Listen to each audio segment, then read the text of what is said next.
세상에서 가장 강한 아버지를 상대로 11살 아들이 법정에서 엄마를 변호합니다. 모두가 비웃었지만 그 작은 목소리가 거대한 권력을 뒤흔들었죠. 과연 이 소녀는 어떻게 모두의 예상을 뒤엎고 진실을 밝혀냈을까요? 이 감동적인 이야기가 마음에 드셨다면 구독과 좋아요 부탁드립니다. 그럼 지금부터 에이든의 특별한 여정을 함께 떠나보실까요? 여보, 당신 요즘 너무 늦는 거 아니에요? 아이도 당신 얼굴 본 지가 언제인지 모르겠어요. 뉴욕 맨해튼 최고급 펜트하우스의 거실 창문 너머로 화려한 스카이라인이 펼쳐져 있었습니다. 그 빛나는 풍경만큼이나 완벽해 보이는 삶을 살고 있는 듯한 제임스와 지우 부부. 월스트리트에서 가장 냉철하고 유능한 변호사로 명성을 떨치는 남편 제임스는 성공의 정점에 서 있었죠. 그의 시간은 황금보다 귀한 가치를 지녔고 그의 이름 앞에는 늘 승리라는 수식어가 따라붙었습니다. 그의 아내 지우는 한때 촉망받는 동양화가였지만 제임스를 만나 뉴욕으로 온 뒤로는 붓을 놓은 지 오래였습니다. 그녀의 캔버스는 이제 아들 에이든의 학교 생활과 남편의 성공을 위한 헌신적인 내조로 채워져 있었죠. 그들의 11살 아들 에이든은 이 모든 것의 중심에 있는 소년이었습니다. 에이든에게 이 펜트하우스는 단순한 집이 아니었습니다. 그것은 곧 그의 세상 전부였죠. 최고급 사립학교, 값비싼 선물, 그리고 우리. 아들은 최고가 되어야 한다는 아버지의 무거운 기대가 담긴 눈빛 속에서 에이든은 자랐습니다. 하지만 에이든이 진정으로 사랑한 것은 아버지가 사준 선물이 아니었습니다. 그의 마음을 사로잡은 것은 아버지 서재에 빼곡히 꽂힌 낡은 법률 서적들이었습니다. 두꺼운 책장에는 가족법, 계약법, 불법행위법 원론 등 묵직한 책들이 가득했습니다. 다른 아이들이 판타지 소설에 빠져들 때 에이든은 법률 조항들의 논리적 흐름에 매료되었죠. 그것은 냉철한 아버지의 세계를 이해하기 위한 에이든만의 방식이자 거의 유일한 소통 창구였습니다. 아버지는 서재에서 법률 서적을 읽는 에이든을 발견할 때면 드물게 미소를 지으며 내 피를 물려받았군이라고 말했습니다. 그 순간만큼은 금빛 새장 같던 이 집에도 따스한 온기가 감도는 듯했죠. 어머니 지우는 이 거대한 펜트하우스에서 유일하게 따뜻한 색채를 지닌 존재였습니다. 그녀의 부드러운 한국어와 따뜻한 음식은 월스트리트의 냉혹함이 침범하지 못하는 유일한 안식처였죠. 그러나 완벽해 보이던 그들의 세계에 아주 미세한 균열이 생기기 시작했습니다. 처음에는 거의 알아차릴 수 없을 정도의 작은 소리였습니다. 늦은 밤 서재에서 홀로 책을 읽던 에이든의 귀에 부모님의 나직한 다툼이 들려왔습니다. 지금이 얼마나 중요한 시기인지 몰라요. 당신은 그저 편하게 앉아서 제가 벌어다 주는 돈이나 쓰면 되는 거잖아요. 아버지 제임스의 목소리는 얼음장처럼 차가웠습니다. 그날 이후 제임스의 귀가는 점점 더 늦어졌고 그의 셔츠에서는 지우의 섬유유연제 향이 아닌 낯선 향수 냄새가 희미하게 배어나왔습니다. 가족의 저녁 식사는 점점 더 보기 드문 행사가 되었고 그 자리에는 무거운 침묵만이 감돌았습니다. 지우의 눈가에는 그늘이 짙어졌고 그녀의 그림 실력을 기억하는 사람은 이제 에이든 뿐인 것 같았습니다. 에이든은 본능적으로 느꼈습니다. 자신이 살아온 완벽한 세계, 아버지가 법과 논리로 쌓아 올리고 어머니가 사랑과 희생으로 지켜온 이 금빛 세상에 보이지 않는 망치가 내려쳐지고 있다는 것을요. 그리고 그 망치의 첫 번째 희생자는 가장 연약한 색채를 가진 존재, 바로 그의 어머니가 될 것이라는 것을요. 에이든은 낡은 법률 서적을 더욱더 파고들었습니다. 그것은 더 이상 아버지를 향한 동경이 아니었습니다. 무언가로부터 자신과 어머니를 지켜야 한다는 막연하지만 절박한 예감 때문이었습니다. 에이든에게 아버지의 서재는 성역이자 놀이터였습니다. 제임스는 자신의 아들이 법률 서적에 흥미를 보이는 것을 대견해하며 어린아이가 이해하기 힘든 두꺼운 법전을 서재의 가장 좋은 자리에 놓아주곤 했습니다. 그는 그것을 자신의 유전자가 발현된 당연한 결과라고 생각했을 뿐 작은 머릿속에서 어떤 생각들이 자라나고 있는지는 상상조차 하지 못했습니다. 초반의 에이든의 독서는 순수한 지적 호기심이었습니다. 정의란 무엇인가와 같은 철학적 질문에서 시작해 시민의 권리와 의무 같은 구체적인 개념으로 옮겨갔죠. 그는 어려운 법률 용어들을 자신만의 노트에 정리했고 이해가 되지 않는 부분은 별표를 쳐두었다가 다른 책에서 답을 찾아 나갔습니다. 마치 거대한 퍼즐 조각을 하나씩 맞춰나가는 기분이었죠. 하지만 가족의 분위기가 얼어붙기 시작하면서 에이든의 독서는 다른 목적을 띠기 시작했습니다. 그것은 더 이상 지적 유의가 아니었습니다. 어머니의 얼굴에 드리운 수심의 의미를, 아버지의 목소리에 담긴 냉담함의 이유를 해독하기 위한 절박한 탐구였습니다. 그는 가족 섹션에 꽂혀 있던 책들을 꺼내 들었습니다. 결혼, 이혼, 양육권. 이전에는 그저 무미건조한 단어의 나열처럼 보였던 것들이 이제는 섬뜩한 현실감을 가지고 다가왔습니다. 뉴욕주 가족관계에 대한 두꺼운 책을 펼친 날, 에이든은 처음으로 이혼의 유책주의와 파탄주의라는 개념을 마주했습니다. 아버지와 어머니의 대화 조각들이 머릿속에서 재조립되기 시작했죠. 아버지는 늘 어머니가 사회적으로 무능력하며 자신에게 의존적이라고 비난했습니다. 어쩌면 아버지는 어머니의 잘못을 법정에서 증명하려는 것일지도 몰라. 에이든의 작은 심장이 차갑게 식었습니다. 아버지의 서재는 더 이상 안전한 지식의 성역이 아니었습니다. 그것은 어머니를 공격할 무기들이 가득한 병기고처럼 느껴졌습니다. 책장에 꽂힌 모든 법전이 자신과 어머니를 겨누는 총구처럼 보였죠. 그는 서재에서 조용히 물러나왔습니다. 이제 그에게는 새로운 성역이 필요했습니다. 에이든의 1첫 번째 생일은 11월의 쌀쌀한 어느 금요일이었습니다. 지우는 며칠 전부터 아들의 생일 파티를 위해 분주했습니다. 에이든이 가장 좋아하는 초콜릿 용암 케이크를 직접 굽고 그의 단짝 친구 몇 명을 집으로 초대했죠. 가장 중요한 손님은 물론 제임스였습니다. 그는 몇 주 전부터 아빠가 올해는 정말 근사한 선물을 준비했어. 그리고 무슨 일이 있어도 일찍 들어갈게라고 몇 번이나 약속했습니다.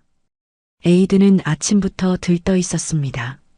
새로 산 옷을 입고 지우가 정성껏 다듬어준 머리를 매만지며 현관문만 바라보았죠. 친구들이 하나둘 도착하고 거실은 아이들의 웃음소리로 가득 찼습니다. 하지만 약속했던 저녁 7시가 지나고 8시가 되어도 제임스는 나타나지 않았습니다. 지우는 몇 번이나 남편에게 전화를 걸었습니다. 처음에는 받지 않던 전화는 나중에는 아예 전원이 꺼져 있다는 음성 메시지로 넘어갔죠. 그녀의 얼굴에서 미소가 사라졌습니다. 에이든은 애써 태어난 척 친구들과 보드게임을 했지만 온 신경은 시계 초침 소리에 쏠려 있었습니다. 밤 10시가 넘어 친구들이 모두 돌아가고 거실에는 화려한 장식과 싸늘하게 식어버린 음식 그리고 깊은 침묵만이 남았습니다. 지우는 아무 말 없이 엉망이 된 거실을 치우기 시작했습니다. 그때 에이든의 휴대폰이 짧게 울렸습니다. 제임스에게서 온 문자 메시지였습니다. 에이든 미안하다. 갑작스러운 업무 때문에 홍콩 팀과 긴급 화상 회의가 잡혔어. 도저히 빠질 수가 없었다. 선물은 책상 위에 뒀다. 생일 축하한다. 사랑한다. 아빠가. 에이드는 천천히 아버지의 서재로 걸어 들어갔습니다. 거대한 마호가니 책상 위에는 명품 브랜드 로고가 찍힌 쇼핑백이 놓여 있었습니다. 그 안에는 최신형 태블릿 PC가 들어 있었죠. 아마 세상의 많은 아이들이 꿈꾸는 선물일 터였습니다. 하지만 에이드는 그것을 거들떠보지도 않았습니다. 그의 눈에 들어온 것은 태블릿, PC 옆에 놓인 아버지가 급하게 메모를 남기고 잊어버린 듯한 작은 수첩이었습니다. 무심코 펼쳐둔 페이지에는 오늘의 날짜와 함께 이렇게 적혀 있었습니다. 이사벨. 에이드는 한 번도 들어본 적 없는 이름이었습니다. 홍콩 팀과의 긴급 화상회의라는 아버지의 변명 뒤에 숨겨진 진짜 약속? 그 순간 에이드는 깨달았습니다. 아버지는 약속을 잊은 것이 아니었습니다. 단지 더 중요한 약속이 있었을 뿐입니다. 그리고 그 중요한 약속의 목록에 자신과 어머니는 없었습니다. 거대한 펜트하우스의 창밖으로 펼쳐진 뉴욕의 야경이 그날따라 유난히 차갑고 공허하게 느껴졌습니다. 생일날의 상처는 보이지 않는 가시가 되어 에이든의 마음속에 박혔습니다. 아버지 제임스는 다음날 아침 아무 일도 없었다는 듯이 피곤한 얼굴로 집에 돌아와 에이든의 머리를 쓰다듬으며 새 태블릿은 마음에 드니? 라고 물었습니다. 에이든은 아무 말 없이 고개만 끄덕였습니다. 그의 침묵이 어떤 의미인지 제임스는 알려고 하지 않았습니다. 그날 이후 에이든은 유령처럼 집안을 맴돌았습니다. 이전처럼 아버지의 서재에 틀어박히는 대신 그는 아버지의 흔적을 조심스럽게 관찰하기 시작했습니다. 법률 서적 속의 증거가 아닌 삶 속에 흩어져 있는 증거들을 수집하기 시작한 것이죠. 결정적인 증거는 예상치 못한 곳에서 발견되었습니다.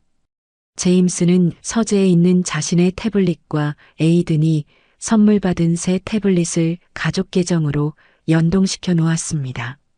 사진이나 일정을 공유하기 위한 기능이었지만 제임스는 그 기능이 메시지까지 동기화한다는 사실은 까맣게 잊고 있었습니다.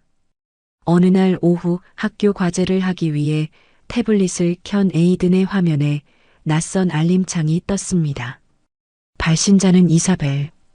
에이든의 심장이 쿵 하고 내려앉았습니다. 호기심과 두려움이 뒤섞인 손가락으로 알림을 눌렀습니다. 제임스, 어젯밤은 꿈만 같았어요. 당신이 말한 정리가 빨리 끝났으면 좋겠네요.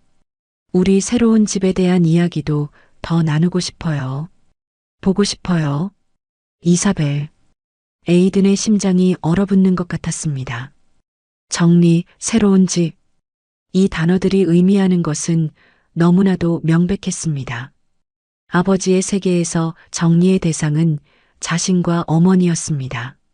아버지는 이미 새로운 가정을, 새로운 삶을 계획하고 있었던 것이죠. 에이든은 재빨리 메시지 앱을 열었습니다. 지난 몇 달간 이사벨이라는 이름으로 저장된 사람과 주고받은 수많은 대화가 고스란히 남아 있었습니다. 함께 보낸 주말, 주고받은 선물, 미래에 대한 약속들. 그곳에는 에이든과 지우가 존재하지 않는 완벽하게 새로운 세계가 펼쳐져 있었습니다. 에이든은 손을 부들부들 떨며 메시지들을 스크린샷으로 찍어 자신의 개인 클라우드에 조용히 저장했습니다. 이것은 더 이상 심증이 아니었습니다. 아버지의 배신을 입증하는 명백한 증거였습니다. 법전에서 읽었던 유책 사유라는 단어가 머릿속을 맴돌았습니다. 아버지는 어머니를 무능력하다고 비난했지만 정작 이 가정 파탄에 책임이 있는 사람은 아버지 자신이었죠. 차가운 분노가 두려움을 밀어내고 그의 작은 가슴 속에 자리 잡기 시작했습니다. 이제 그는 더 이상 슬퍼하는 피해자가 아니었습니다. 그는 증거를 손에 쥔 예비 법률가였습니다. 그날 밤 집안의 공기는 폭풍 전야처럼 무겁고 습했습니다. 지우는 제임스의 책상 위에서 우연히 발견한 레스토랑 영수증 한 장을 손에 쥐고 있었습니다. 에이든의 생일날 그가 저녁 식사를 했다는 고급 레스토랑의 영수증이었습니다.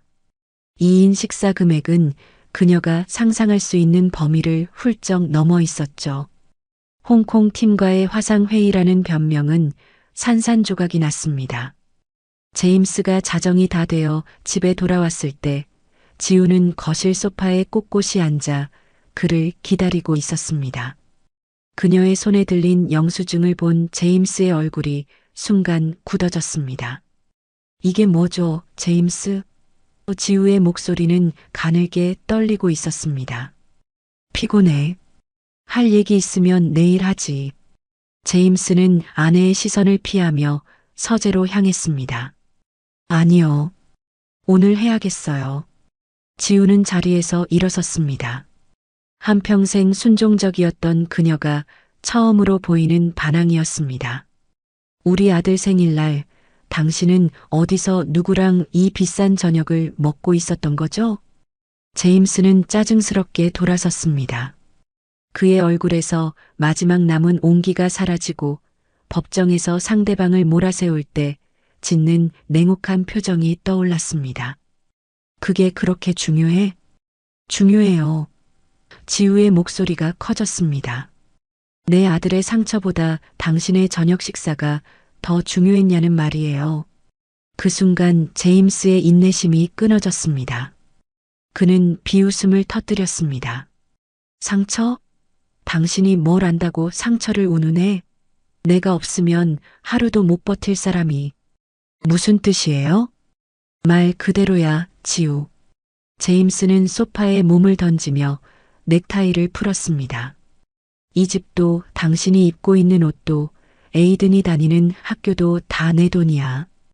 당신은 이 관계에 아무것도 기여한 게 없어. 이 결혼은 끝났어. 진작에 끝났어야 했지. 이혼하자는 건가요?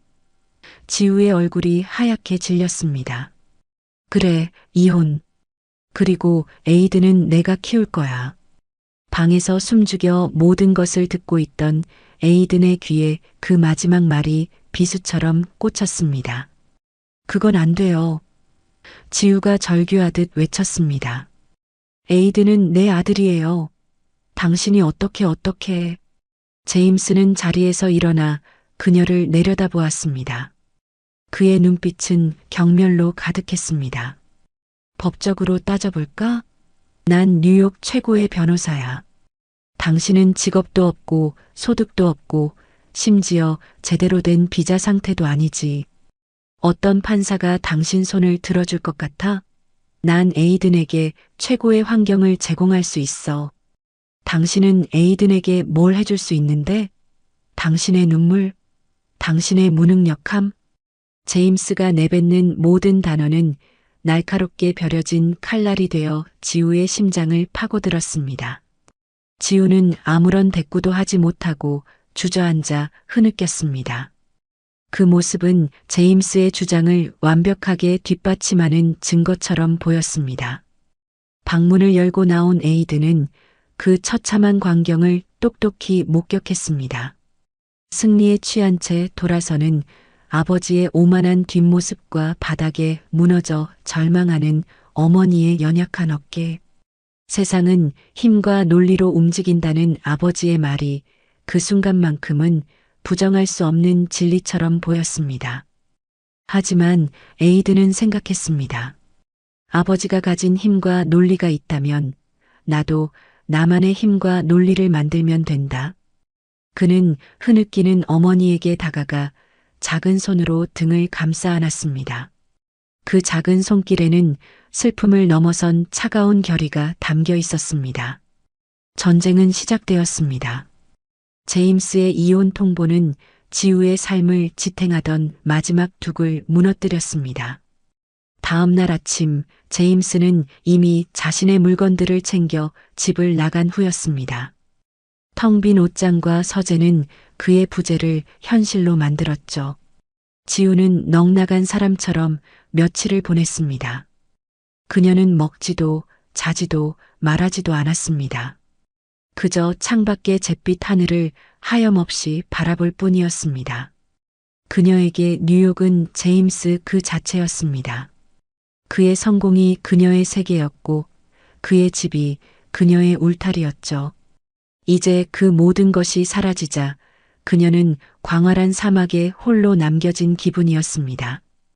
영어를 유창하게 하지 못하는 것도, 믿고 의지할 친구 하나 없는 것도, 통장에 찍힌 잔고가 미미하다는 사실도 모두 그녀의 무력감을 증폭시켰습니다. 며칠 뒤 제임스의 변호사로부터 공식 서류가 담긴 두꺼운 우편물이 도착했습니다. 이혼 소장과 함께 양육권 소송에 대한 내용이 담겨 있었죠. 서류에는 지우가 정서적으로 불안정하며 경제적으로 무능력하고 이민자 신분으로서 자녀에게 안정적인 환경을 제공할 수 없다는 내용이 빼곡하게 적혀 있었습니다. 제임스가 평소 그녀에게 내뱉던 비난들이 이제는 차가운 법률 용어가 되어 그녀를 공격하고 있었습니다. 서류를 읽어 내려가던 지우의 손이 사시나무처럼 떨렸습니다. 그녀는 서류를 바닥에 떨어뜨리고 그대로 주저앉았습니다. 내가 뭘 할 수 있겠어? 내가 어떻게 그 사람을 이겨?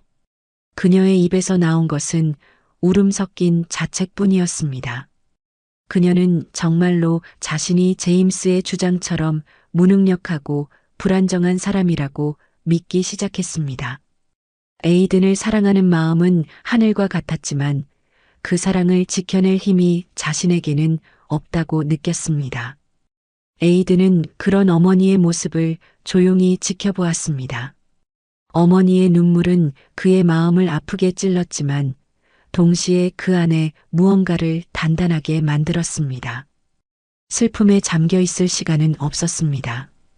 둑이 무너졌다면 새로운 둑을 쌓아야 했습니다. 더 단단하고 더 견고한 둑을, 그리고 그 둑을 쌓을 재료는 바로 아버지의 무기였던 법이어야만 했습니다. 어머니가 절망의 늪에서 허우적거리는 동안 에이든은 행동을 시작했습니다. 그의 전쟁터는 아버지의 서재가 아닌 그의 작은 방이었습니다. 그는 선물 받았던 태블릿 PC와 학교 노트북을 이용해 온라인 법률 데이터베이스를 밤낮으로 탐색했습니다. 그의 검색어는 구체적이고 명확했습니다. 뉴욕주 양육권 결정 기준, 부모의 유책 사유가 양육권에 미치는 영향, 아동의 의사진술권. 그는 수백 페이지에 달하는 판례들을 읽어 내려갔습니다. 처음에는 이해하기 힘든 법률 용어의 장벽에 부딪혔지만 포기하지 않았습니다. 용어 사전을 옆에 띄워두고 하나씩 대조하며 문맥을 파악했습니다. 그의 노트에는 빼곡하게 법률 조항들과 관련 판례의 요약, 그리고 자신이 적용할 수 있는 부분에 대한 아이디어들이 채워져 나갔습니다. 그는 아버지가 소장에서 주장한 내용들을 하나씩 분석하기 시작했습니다. 첫째, 어머니의 경제적 무능력. 에이든은 판례들을 통해 양육권 결정에서 경제력이 절대적인 기준이 아님을 발견했습니다. 법원은 부모의 재산보다는 안정적인 양육, 환경을 제공하려는 의지와 노력을 더 중요하게 본다는 판례들이 수두룩했습니다.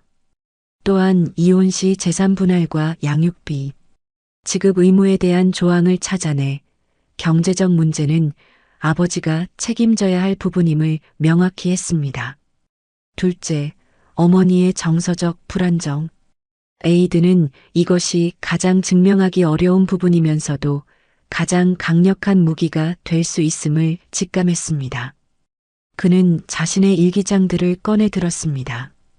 그곳에는 지난 몇 년간 아버지의 무관심과 부재 속에서 느꼈던 외로움, 그리고 그런 자신을 늘 곁에서 다독여 주었던 어머니에 대한 기록이 고스란히 남아 있었습니다. 어머니의 불안정은 아버지의 가정 파탄 행위로 인해 발생한 결과이지 원인이 아니었습니다. 셋째, 이민자 신분. 에이드는 이것이 가장 부당한 공격이라고 생각했습니다. 그는 미국 수정 헌법 제14조의 평등 보호 조항을 찾아냈습니다. 국적이나 인종이 법적 권리를 박탈하는 근거가 될 수 없다는 원칙. 그는 아버지의 주장이 명백한 차별임을 입증할 법적 근거를 찾은 것이죠. 몇 날 며칠 에이드는 법전 속에 사는 소년이 되었습니다. 그의 눈은 붉었지만 그 안의 빛은 그 어느 때보다도 형형했습니다. 그는 더 이상 슬픔에 잠긴 어린아이가 아니었습니다. 어머니를 지키기 위해 스스로 강철 갑옷을 두른 작은 전사였습니다. 아버지의 서재는 이제 적진의 지휘본부나 다름없었습니다. 그곳의 모든 책, 모든 물건이 아버지의 승리를 위해 복무하는 것처럼 느껴졌습니다. 에이드는 더 이상 그곳에서 편안함을 느낄 수 없었습니다. 그에게는 새로운 지식의 성역이자 안전한 작전 기지가 필요했습니다. 그가 찾은 곳은 5번가에 위치한 뉴욕 공공도서관이었습니다. 사자상이 위험 있게 지키고 있는 그 거대한 건물은 에이든에게 경외감을 주었습니다. 높은 천장과 스테인드 글라스, 책들이 가득한 서가 사이를 흐르는 고요한 공기. 그곳은 펜트하우스의 화려함과는 다른 종류의 위엄과 안정감을 주었습니다. 에이든은 매일 방과 후면 도서관으로 향했습니다. 그는 법률 자료실 구석에 자리를 잡고 자신이 찾아낸 온라인 자료들을 실제 법정과 대조하며 확인해 나갔습니다. 그는 방대한 법률 주석서와 판례집을 뒤지며 자신의 논리를 더욱 정교하게 다듬었습니다. 그런 에이든의 모습은 곧 자료실 사서인 마거리 피터 부인의 눈에 띄었습니다. 희끗희끗한 머리를 단정하게 빗어넘긴 피터 부인은 수십 년간 도서관을 지켜온 터줏대감이었습니다. 그녀는 매일같이 어려운 법률 서적과 씨름하는 동양인 소년을 흥미롭게 그리고 안쓰럽게 지켜보았습니다. 어느 날 피터 부인은 조용히 에이든에게 다가가 따뜻한 코코아 한 잔을 건넸습니다. 꼬마 도련님, 이런 어려운 책들은 읽어서 뭘 하려고. 그러니? 에이든은 잠시 망설이다가 처음으로 자신의 상황을 조금 털어놓았습니다. 물론 아버지를 고소하겠다는 식의 극단적인 이야기는 아니었습니다. 그저 가족에 대해 공부할 게 좀 있어서요라고만 대답했죠. 피터 부인은 에이든의 눈빛에서 어린아이라고는 믿기 힘든 결의와 슬픔을 동시에 읽었습니다. 그녀는 더 이상 묻지 않았습니다. 대신 에이든이 좀 더 쉽게 접근할 수 있는 자료들을 찾아주기 시작했습니다. 이 판례집보다는 이 주석서가 절차를 이해하는 데는 더 도움이 될 거야. 아동의 권리에 대한 논문인데 아주 정리가 잘 되어 있단다. 피터 부인의 작은 친절은 사막의 오아시스 같았습니다. 그녀는 에이든에게 법률 지식뿐만 아니라 세상에는 아직 따뜻한 마음을 가진 어른이 존재한다는 사실을 알려주었습니다. 공공도서관은 에이든에게 단순한 지식의 창고가 아니었습니다. 그곳은 절망 속에서 만난 첫 번째 아군이자 그의 싸움을 지지해주는 묵묵한 성역이 되었습니다. 수많은 법률 조항과 판례의 숲을 헤매던 에이든은 어느 날 운명처럼 한 문장을 발견했습니다. 아이의 최선의 이익을 위하여. 그것은 뉴욕주 가족법의 양육권 결정에 있어 가장 기본이 되는 대원칙이었습니다. 그 문장을 본 순간 에이든의 머릿속에 흩어져 있던 모든 법률, 지식과 증거들이 하나의 거대한 그림으로 맞춰지는 듯한 전율을 느꼈습니다. 지금까지 그는 아버지의 공격을 방어하는 데에만 급급했습니다. 아버지가 경제적 무능력을 주장하면 양육비 지급 의무로 맞서고 정서적 불안정을 주장하면 유책 사유로 반박하는 시기였죠. 하지만 아이의 최선의 이익이라는 원칙은 전쟁의 패러다임을 완전히 바꾸어 놓았습니다. 이 싸움의 주인공은 아버지가 아니었습니다. 어머니도 아니었습니다. 바로 에이든 자신이었죠. 법원은 부모 중 누가 더 잘났는지를 가리는 것이 아니라 누가 에이든에게 더 나은 환경을 제공할 수 있는지를 판단해야 했습니다. 아이의 최선의 이익을 판단하는 기준은 무엇인가? 에이든은 관련 법규를 미친 듯이 파고들었습니다. 법원은 여러 요소를 종합적으로 고려했습니다. 부모의 정신적, 신체적 건강, 자녀와의 정서적 유대감, 가정의 안정성, 자녀의 의사, 형제자매의 관계, 그리고 부모 중 누가 자녀와 다른 쪽 부모와의 관계를 더 잘 유지시켜 줄 수 있는지 등. 돈은 그 여러 요소 중 하나일 뿐 결코 전부가 아니었습니다. 오히려 법원은 과거의 양육에 주로 누가 기여했는가를 매우 중요하게 살피고 있었습니다. 에이든의 심장이 다시 뛰기 시작했습니다. 이것이 바로 그의 무기였습니다. 지난 11년간 학교 발표회에 늘 와주었던 사람은 누구인가? 어머니였습니다. 밤새 열이 날 때 곁에서 물수건을 갈아주며 지켜준 사람은 누구인가? 어머니였습니다.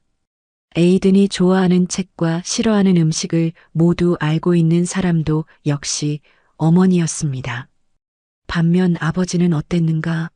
그는 에이든의 담임 선생님 이름조차 제대로 알지 못했습니다. 에이든의 가장 친한 친구가 누구인지도 몰랐죠. 그는 최고의 환경을 돈으로 살 수 있다고 믿었지만 최선의 이익에 필요한 정서적 유대감과 안정감을 제공하는 데는 철저히 실패했습니다. 에이든은 새로운 노트를 펼쳤습니다. 그리고 맨 윗줄에 큰 글씨로 썼습니다. 에이든 월터스의 최선의 이익. 그는 이제 방어자가 아니었습니다. 이 재판의 핵심 증거이자 가장 강력한 논리를 제시할 공격수였습니다. 그는 아버지의 법이 아닌 자신의 법으로 이 전쟁에서 승리할 수 있다는 확신을 얻었습니다. 자신감을 얻은 에이든은 첫 번째 행동에 나서기로 결심했습니다. 법률 서식 사이트에서 의사 진술서 양식을 찾아낸 에이든은 자신의 입장을 담은 편지를 작성하기 시작했습니다. 수신인은 아버지의 변호사인 마커스였습니다.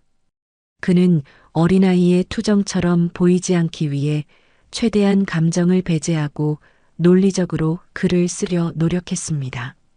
존경하는 마커스 변호사님께, 저는 제임스 월터스와 서지우의 아들 에이든 월터스입니다.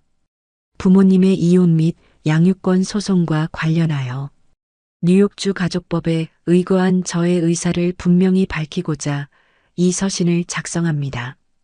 저는 저의 어머니 서지우와 함께 살기를 강력히 희망합니다. 지난 11년간 저의 주 양육자는 어머니였으며 저의 신체적, 정서적 안정에 절대적인 기여를 해왔습니다. 어머니는 저의 모든 것을 이해하고 지지해 주시는 유일한 분입니다. 저는 아버지 제임스 월터스 또한 사랑합니다.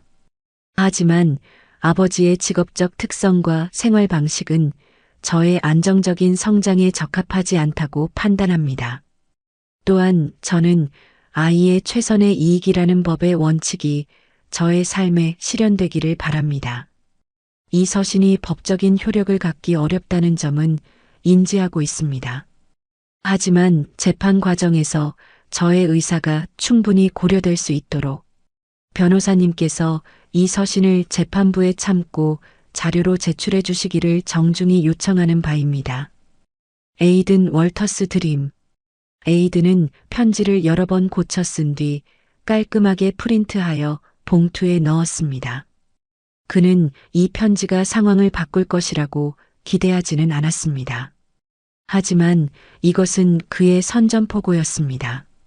자신은 더 이상 이 싸움의 수동적인 객체가 아니며 자신의 목소리를 낼 준비가 되어 있다는 것을 알리는 첫 번째 신호탄이었죠. 며칠 뒤 답장은 마커스 변호사를 통해 아버지로부터 전달되었습니다. 제임스는 저녁 무렵 집에 들러 차갑게 식은 표정으로 에이든에게 말했습니다. 내가 보낸 편지 마커스 변호사에게 전달받았다. 쓸데없는 짓 하지 마라, 에이든. 넌 아직 어려서 뭘 모르는 거야. 엄마가 시켰니? 이런 유치한 행동은 재판에서 너희에게 전혀 도움이 되지 않아. 오히려 내 엄마가 널 조종하고 있다는 증거로 쓰일 뿐이야. 제임스의 말은 에이든의 예상보다 훨씬 더 차갑고 비수 같았습니다. 그는 아들의 진심을 조금도 이해하려 하지 않았습니다. 그저 성가신 방해물 혹은 어머니에게 조종당하는 꼭두각시로 취급할 뿐이었죠. 에이든은 아무 대꾸도 하지 않았습니다. 그의 첫 번째 공격은 보기 좋게 실패했습니다. 하지만 그는 좌절하지 않았습니다. 오히려 아버지와 그의 변호사가 자신을 얼마나 하찮게 여기는지 그리고 그들의 전략이 무엇인지를 명확히 알게 되었습니다. 이제 정면으로 부딪히는 수밖에 없었습니다. 지우는 아들의 용기에 힘입어 희망의 끈을 놓지 않으려 애썼습니다. 그녀는 에이든이 정리해준 자료들을 바탕으로 자신들을 변호해줄 사람을 찾아 나섰습니다. 하지만 현실의 벽은 생각보다 훨씬 높고 견고했습니다. 그녀는 먼저 한인 커뮤니티에 있는 법률사무소 몇 군데에 연락을 취했습니다. 하지만 상대방이 월터스 앤드 크로멜, 로펌의 파트너 변호사인 제임스 월터스라는 것을 알게 된 변호사들은 하나같이 난색을 표했습니다. 월스트리트의 거물을 상대로 소송을 벌이는 것은 계란으로 바위치기나 다름없었죠. 승소 가능성도 희박할 뿐더러 법조계에서 제임스의 영향력을 생각하면 섣불리 적을 만들고 싶어 하지 않았습니다. 어떤 변호사는 노골적으로 합의하시는 게 최선입니다. 사모님이라고 조언하기도 했습니다. 다음으로 그녀는 여성 인권이나 이민자 지원을 표방하는 시민단체와 국선 변호인을 알아봤습니다. 하지만 그들의 도움을 받기에는 제임스가 제시한 이혼 합의금 액수가 너무 컸습니다. 비록 지우가 당장 손에 쥔 돈은 없었지만 법적으로 그녀는 펜트하우스의 절반과 남편 자산의 일부를 받을 권리가 있었습니다. 따라서 경제적으로 어려운 사람을 위한 법률 구조 대상에서는 제외되었죠. 그녀는 돈이 없어서 변호사를 구할 수 없었지만 서류상으로는 돈이 너무 많아서 도움을 받을 수 없는 아이러니한 상황에 처한 것입니다. 하루 종일 수십 군데에 전화를 돌리고 거절당한 지우는 저녁이 되어서야 지친 몸을 이끌고 집으로 돌아왔습니다. 그녀의 얼굴에는 다시 절망의 빛이 서려 있었습니다. 안 되나 봐, 에이든. 아무도 우릴 도와주려고 하지 않아. 내 아빠 이름만 대면 다들 고개를 저어. 에이든은 묵묵히 어머니의 지친 어깨를 감싸 안았습니다. 그는 이미 예상했던 결과였습니다. 아버지는 돈과 권력으로 거대한 성을 쌓아 올렸고 그 성벽은 너무나도 높아 보였습니다. 아무도 그 성에 맞서 싸우려 하지 않았습니다. 그렇다면 방법은 하나뿐이었다. 성문이 열리지 않는다면 성벽의 가장 약한 부분을 찾아내 무너뜨려야 한다. 그리고 그 약한 부분은 아버지가 가장 예측하지 못하는 곳에 있을 터였다. 바로 11살짜리 아들의 작은 손에 말이다. 그날 밤 지우는 짐을 싸기 시작했습니다. 그녀는 제임스가 제시한 합의안에 서명하기로 마음먹었습니다. 양육권을 포기하는 대신 뉴욕 외곽의 작은 집 한 채와 생활비를 받는 조건이었습니다. 그녀는 더 이상 싸울 힘도 희망도 없다고 느꼈습니다. 에이든을 위해서라도 이 지긋지긋한 싸움을 빨리 끝내는 것이 낫다고 생각했죠. 엄마, 지금 뭐 하시는 거예요? 자신의 옷까지 챙겨 담는 지우의 모습을 본 에이든이 물었습니다. 그의 목소리는 차분했지만 그 안에는 강한 힘이 담겨 있었습니다. 미안하다, 에이든. 엄마는 도저히 안 되겠어. 널 위해서라도 여기서 멈춰야 할 것 같아. 지우의 눈에서 다시 눈물이 흘러내렸습니다. 에이드는 짐을 싸던 어머니의 손을 조용히 멈추게 했습니다. 그리고 자신의 방에서 두꺼운 노트 한 권을 가져왔습니다. 그 노트에는 지난 몇 주간 그가 조사하고 정리한 모든 것들이 담겨 있었습니다. 엄마, 이걸 보세요. 에이드는 노트를 펼쳐 보였습니다. 그곳에는 알아보기 힘든 글씨로 법률 조항, 판례 요약, 증거 목록, 신문 내용까지 빼곡하게 적혀 있었습니다. 뉴욕주 가족법 제240조 1항은 법원은 오직 아이의 최선의 이익에 따라 양육권을 결정해야 한다고 명시하고 있어요. 아버지의 돈이나 권력이 아니라요. 이 판례에서 법원은 주 양육자로서의 역할을 가장 중요한 판단 기준으로 삼았어요. 지난 11년간 엄마가 바로 그 주 양육자였고요. 그리고 이건 증거 목록이에요. 제 모든 성적표, 상장, 병원 기록. 여기엔 항상 아빠가 아닌 엄마의 서명이 있어요. 제가 쓴 일기, 우리가 함께 찍은 사진들. 이게 다 증거가 될 수 있어요. 지우는 아들이 내미는 노트를 보며 할 말을 잃었습니다. 이것은 어린아이의 낙서가 아니었습니다. 한 명의 법률가가 치밀하게 준비한 전쟁 계획서였습니다.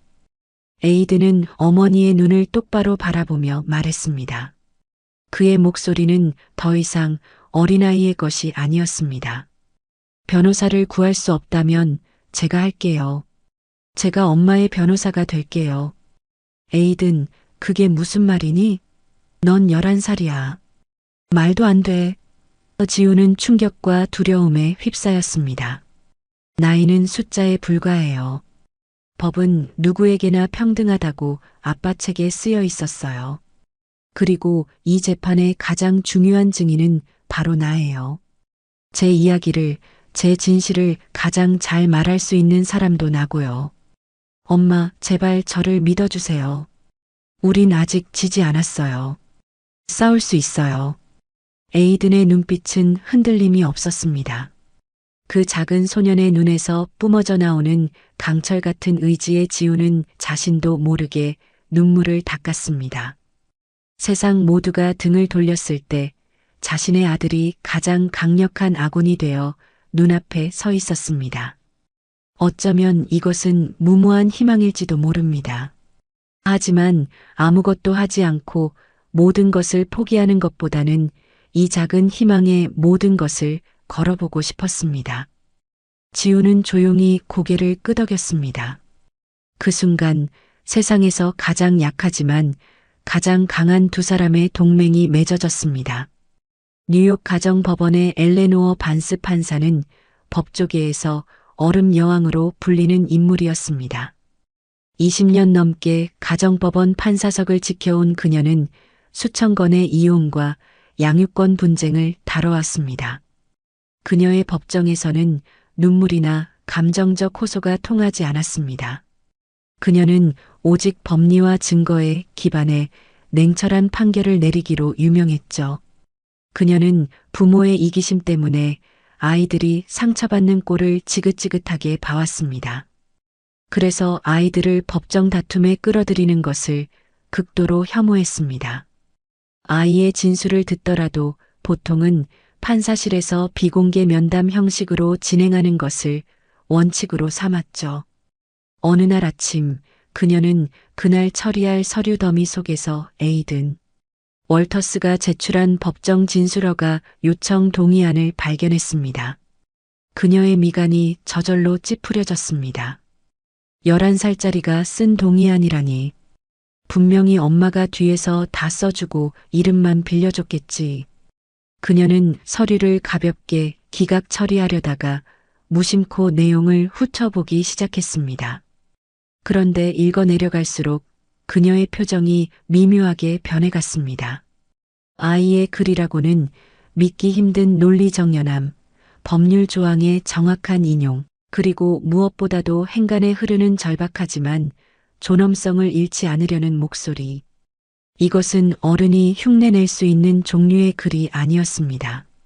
특히 그녀의 눈길을 사로잡은 구절이 있었습니다. 저는 법정의 존엄성을 해치거나 저의 슬픔을 전시하려는 것이 아닙니다.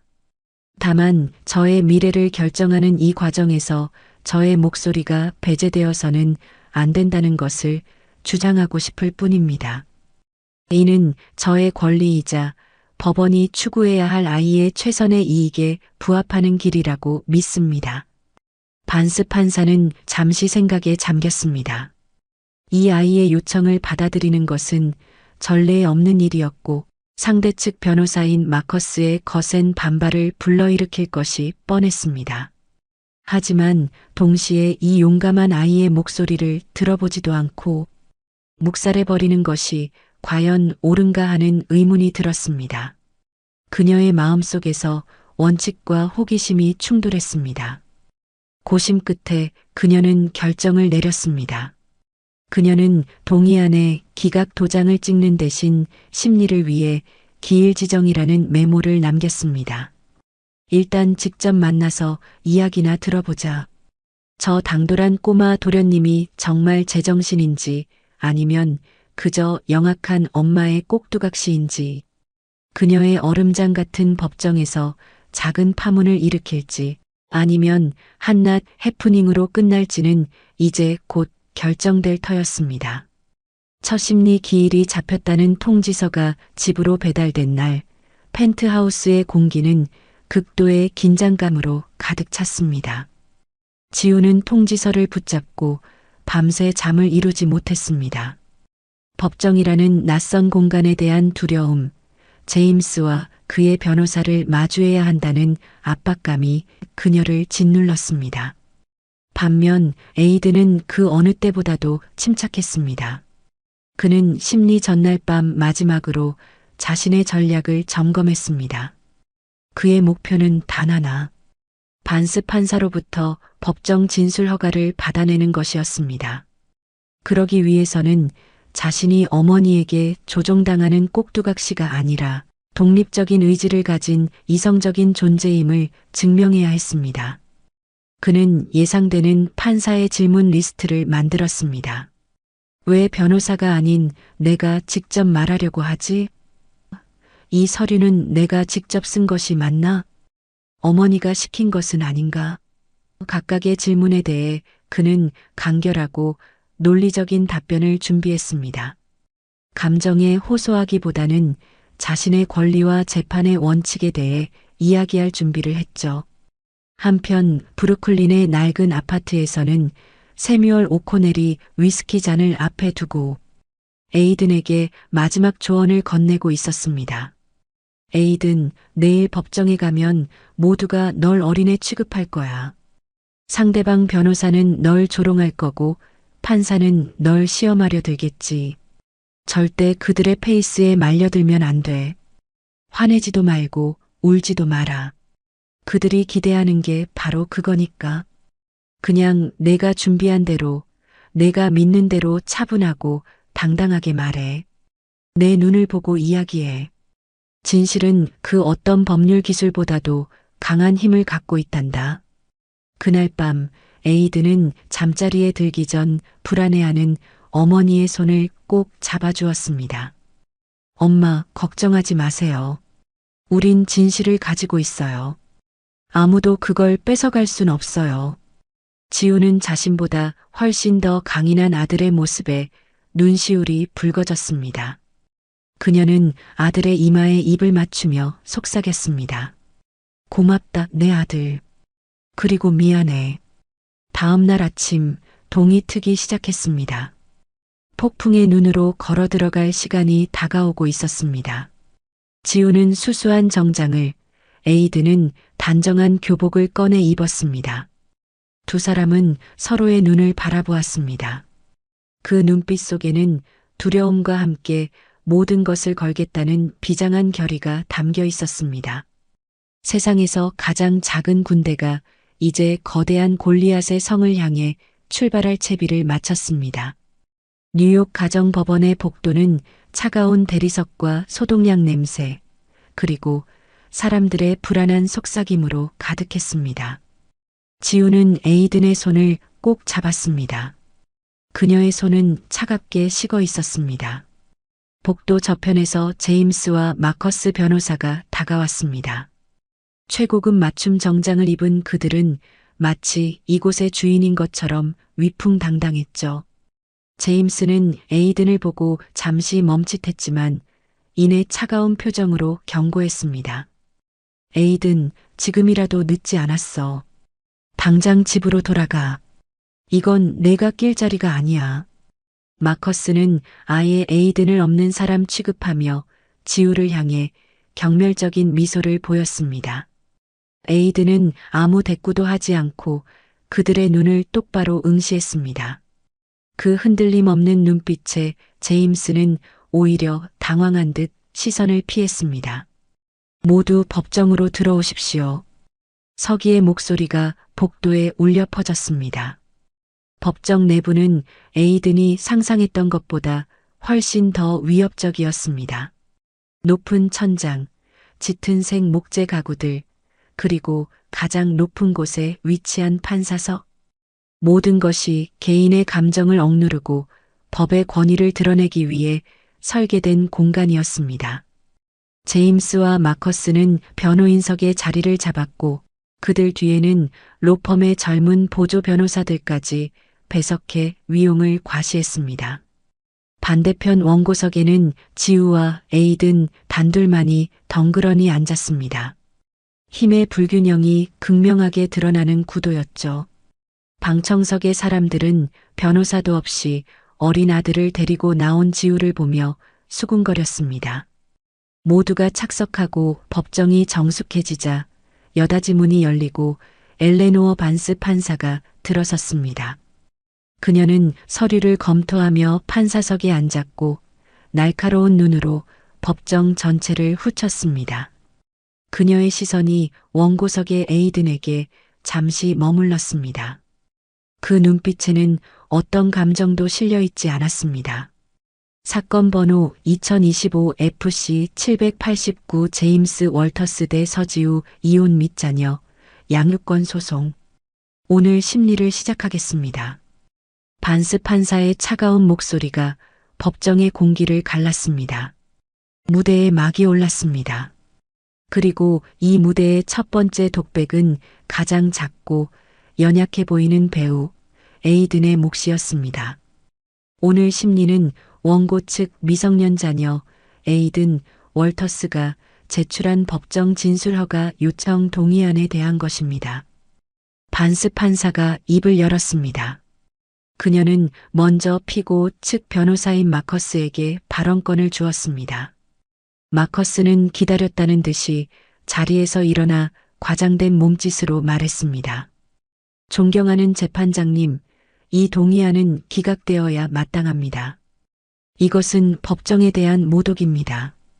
11살짜리 아이를, 그것도 명백히 상대방 부모에게 세뇌된 아이를 이 신성한 법정에 세우는 것은 아동학대나 다름없습니다. 저희는 원고 서지우 씨가 아들을 앞세워 재판을 유리하게 이끌려는 비열한 술책을 쓰고 있다고 강력히 주장하는 바입니다. 마커스의 목소리는 법정 전체에 울려 퍼졌습니다. 방청석에서는 동조하는 듯한 수군거림이 일었습니다. 지우의 얼굴은 하얗게 질렸습니다. 반스 판사는 아무런 표정 변화 없이 마커스를 제지했습니다. 쏨 변호사, 주장 잘 들었습니다. 자리에 앉으시죠. 그리고 그녀는 에이든을 향해 고개를 돌렸습니다. 에이든 월터스, 자리에서 일어나 보세요.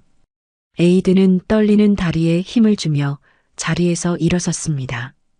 거대한 법정 안에서 그는 너무나도 작아 보였습니다. 이 동의안, 본인이 직접 작성한 것이 맞습니까? 판사의 목소리는 날카로웠습니다. 네, 존경하는 재판장님. 제가 직접 작성했습니다. 에이든의 목소리는 작았지만 떨림 없이 명확했습니다. 왜 변호사나 판사와의 비공개 면담이 아닌 공개된 법정에서 직접 진술하길 원하죠? 이곳이 어떤 곳인지 알고 있습니까? 알고 있습니다. 이곳은 진실을 가리는 곳이라고 배웠습니다. 저는 저의 진실을, 저의 미래에 책임이 있는 모든 분들 앞에서 직접 말씀드리고 싶습니다. 비공개 면담은 저를 보호하기 위한 절차일 수 있지만 지금 저에게는 보호보다 진실을 말할 기회가 더 중요합니다.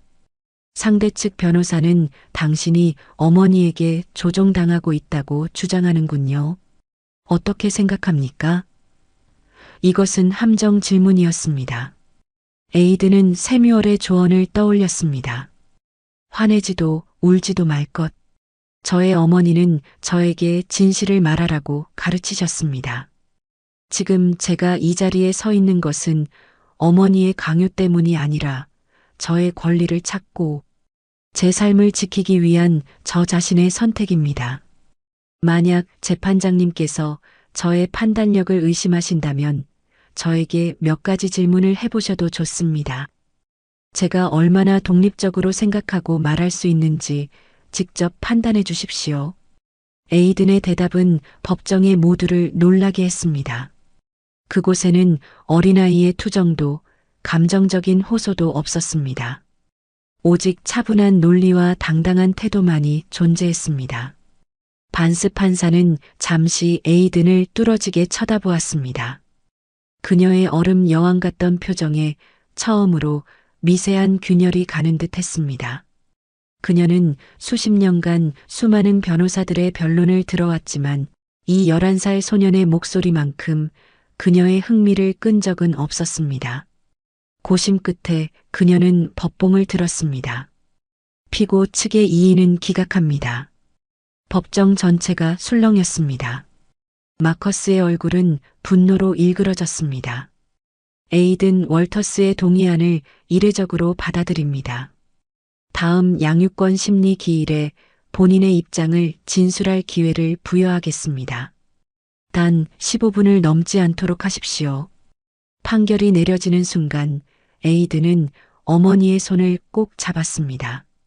첫 번째 전투에서 다윗은 골리앗에게 작은 상처를 입혔습니다.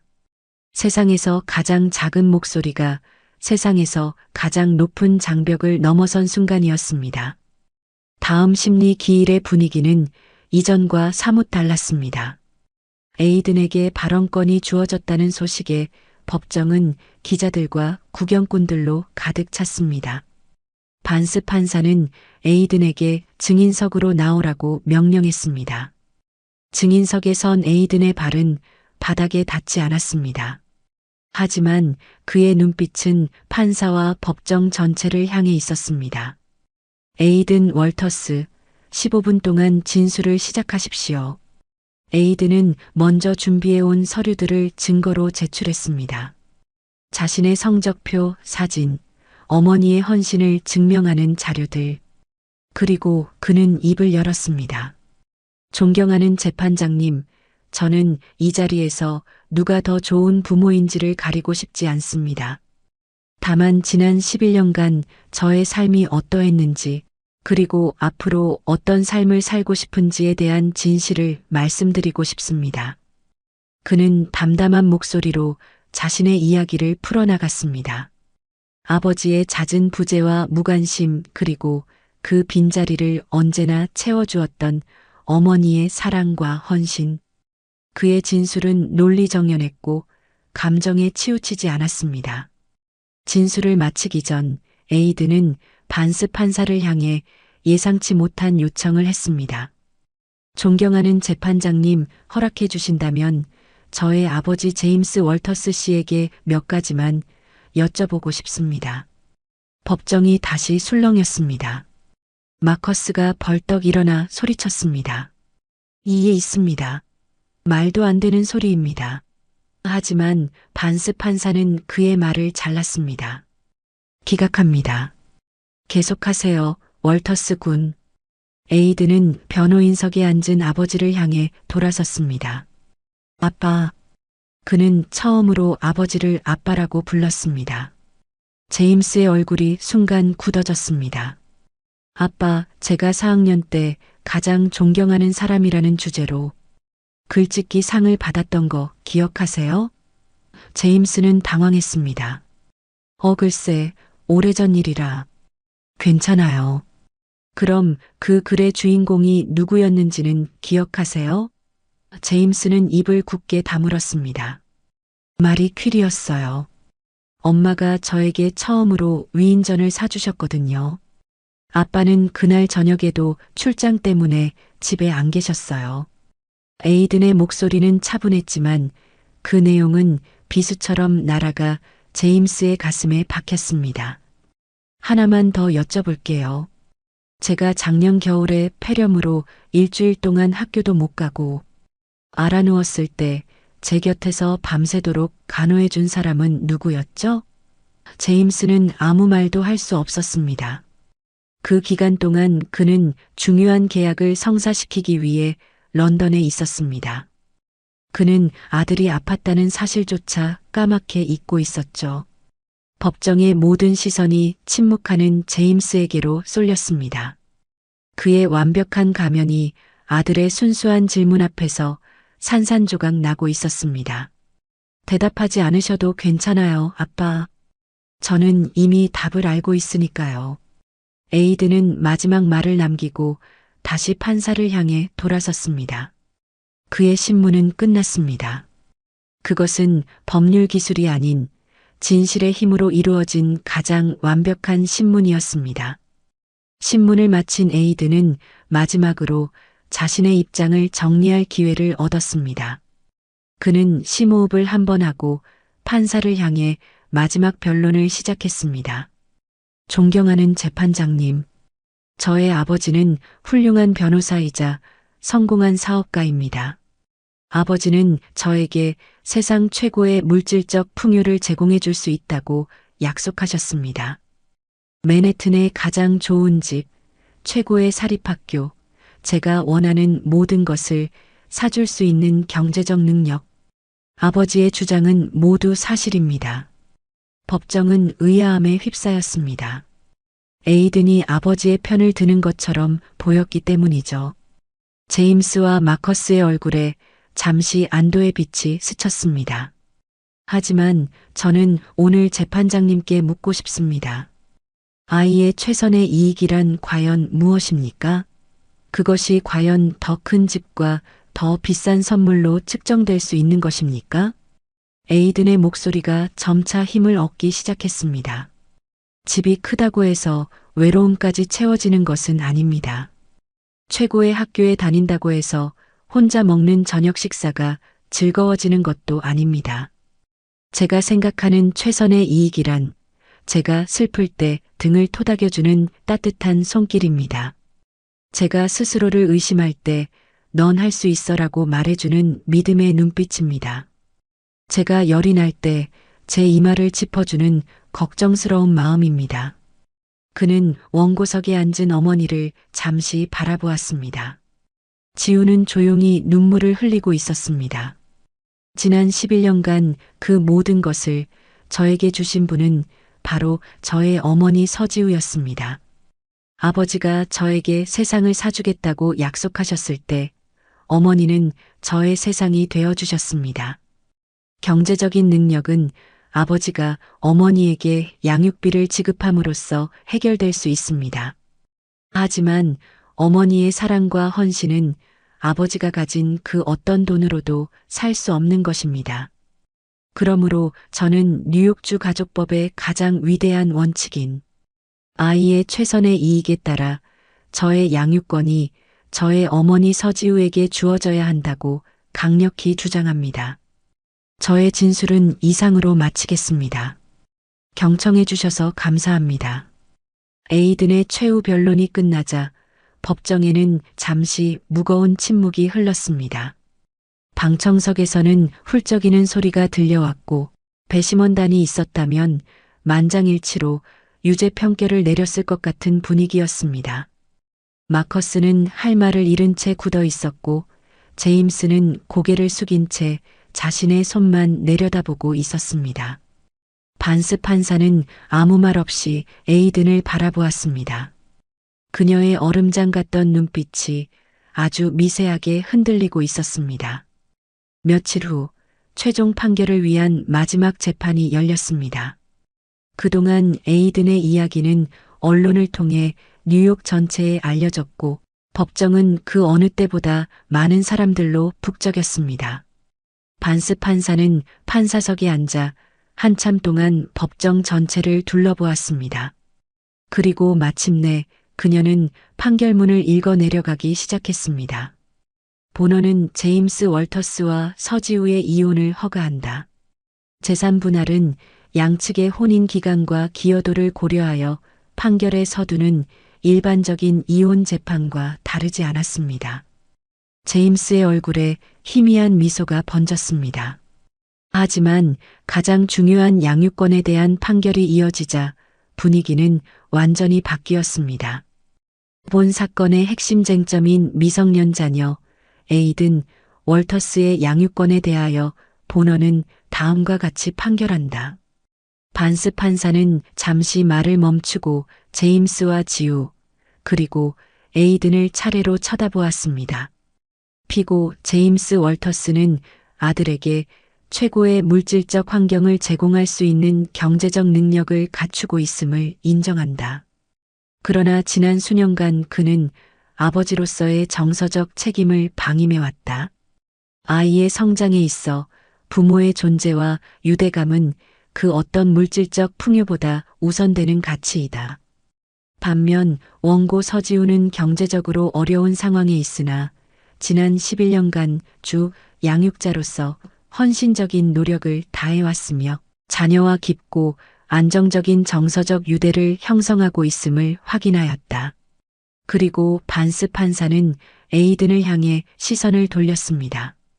그녀의 목소리는 이전보다 훨씬 부드러워져 있었습니다. 무엇보다 본원은 당사자인 에이든 월터스의 용기 있는 진술에 깊은 감명을 받았다. 그는 자신의 상황을 이성적으로 판단하고 자신의 의사를 명확하고 존엄하게 표현하였다. 그의 목소리는 이 재판의 가장 중요한 증거였다. 이에 본원은 아이의 최선의 이익 원칙에 따라 에이든 월터스에 대한 법적, 신체적 단독 양육권을 원고 서지우에게 부여한다. 땅, 법봉 소리가 법정 전체에 울려 퍼졌습니다. 지우는 자신의 귀를 의심했습니다. 그녀는 곁에 앉은 에이든을 끌어안고 뜨거운 눈물을 쏟아냈습니다. 제임스는 충격에 빠진 채 자리에 굳어 있었고 마커스는 믿을 수 없다는 표정으로 서류만 뒤적였습니다. 반스 판사는 판결을 계속했습니다. 또한 피고 제임스 월터스는 원고에게 상당한 액수의 양육비와 재산 분할금을 지급할 것을 명령한다. 이는 자녀가 이전과 동등한 수준의 생활을 유지하고 양육에 어려움이 없도록 하기 위함이다. 판결은 완벽한 승리였습니다. 아니, 승리를 넘어선 정의의 실현이었습니다. 골리앗은 자신의 돌팔매에 맞아 쓰러졌습니다. 그의 힘과 논리는 한 소년의 진실과 용기 앞에서 완전히 무너져 내렸습니다. 재판이 끝난 후 많은 것이 변했습니다. 월스트리트의 승리자였던 제임스 월터스는 아들에게 패소한 비정한 아버지라는 오명을 쓰게 되었습니다. 그의 명성은 땅에 떨어졌고 중요한 고객들이 그를 떠나기 시작했습니다. 결국 그는 로펌의 파트너 자리에서도 물러나야 했습니다. 그가 그토록 소중히 여겼던 성공의 성은 모래성처럼 허무하게 무너져 내렸습니다. 에이든과 지우는 어퍼 이스트사이드의 차가운 펜트하우스를 떠났습니다. 그들은 판결받은 재산으로 퀸즈에 아담하지만 햇살이 잘 드는 아파트로 이사했습니다. 그곳에는 거대한 서재도 값비싼 미술품도 없었습니다. 하지만 그곳에는 웃음과 온기 그리고 서로에 대한 깊은 사랑이 있었습니다. 지우는 다시 붓을 잡았습니다. 그녀는 작은 작업실에서 그림을 그리기 시작했고 그녀의 캔버스에는 이전보다 훨씬 더 깊고 다채로운 색들이 피어났습니다. 에이든은 자신의 성을 어머니의 성을 따라 서에이든으로 바꿨습니다.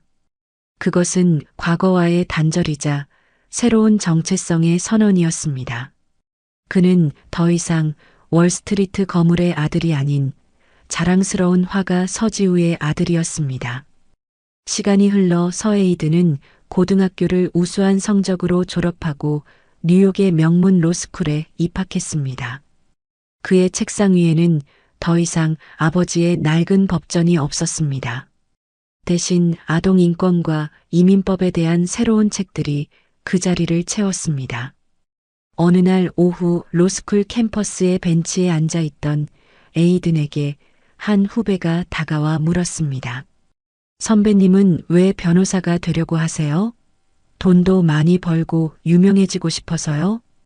에이든은 미소를 지으며 고개를 저었습니다. 그의 시선은 법원 건물을 향해 있었습니다. 아니, 저는 목소리가 없는 사람들의 목소리가 되어주고 싶어서요. 세상의 모든 법이 가장 약한 사람들을 위해 존재할 수 있다는 걸 증명하고 싶어서요. 그의 눈빛은 11살 법정 증인석에 섰던 그날처럼 강철같이 단단하고 별처럼 빛나고 있었습니다. 한 소년의 용감한 싸움은 끝났지만 정의를 위한 그의 진짜 이야기는 이제 막 시작되고 있었습니다.